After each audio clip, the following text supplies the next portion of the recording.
The Smashing Machine first reviews. Critics called Dwayne Johnson's performance raw and vulnerable.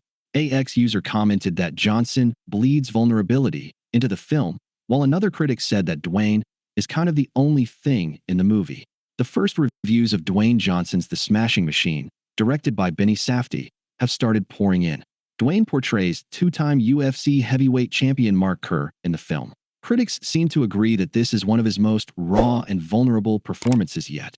Early reviews of Dwayne Johnson's The Smashing Machine, which recently received a 15-minute standing ovation at the Venice Film Festival, have been coming in. Vulture magazine wrote, although The Smashing Machine also portrays Kerr's struggles with opioid addiction and his turbulent romance with his girlfriend Dawn Staples, Emily Blunt, whom he'd eventually marry, these elements get pared down along with much of the rest of the drama.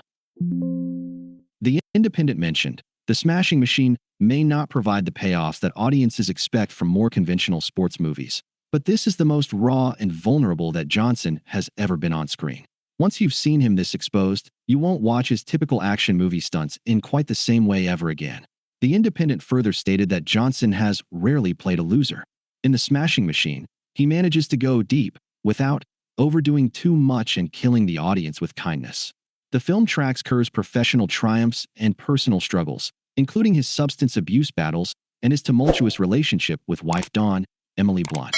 Commenting on the same, the Daily Mail wrote, Maceo Bishop's nimble photography has the sweat and grit of a vintage muscle flick, but the score by the experimental jazz composer Nala Sinefro is all swirling harps and breathy saxophones. Yet as an accompaniment to Kerr's battles in and out of the ring, it's oddly perfect. Variety observed, The Smashing Machine isn't a sports movie that wants to jerk a Pavlovian response of triumph out of us. It's after something subtler and more moving.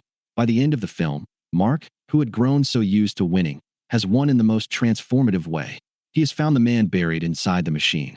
Damon Wise of Deadline agreed with the other critics and appreciated Dwayne Johnson's remarkable performance, truly becoming the fighter Mark Kerr.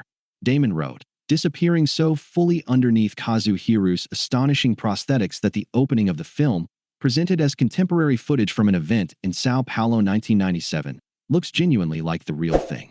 Some reviews also surfaced online after The Smashing Machine premiered at the recently held Venice Film Festival. One ex-user wrote, The Smashing Machine is a sincerely raw sports biopic on the gritty and brutal, real and emotional fights we face in and out of the ring. Johnson bleeds vulnerability onto the screen in an undisputed knockout performance worth every ounce of blood, sweat, and tears. Blunt is the perfect match. Another comment read, Dwayne Johnson gives easily his best performance ever in The Smashing Machine. Emily Blunt, doing her very best with a painfully written character, and real-life MMA fighter Ryan Bader are also excellent in their roles. Powerful and entertaining, even with a repetitive screenplay. Dwayne Johnson breaking down at the Venice Film Festival.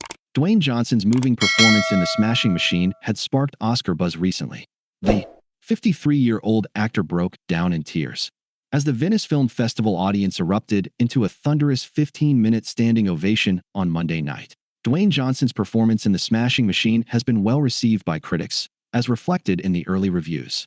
AX user commented that Johnson bleeds vulnerability into the film, while another critic mentioned that the lead actor is kind of the only thing in the movie.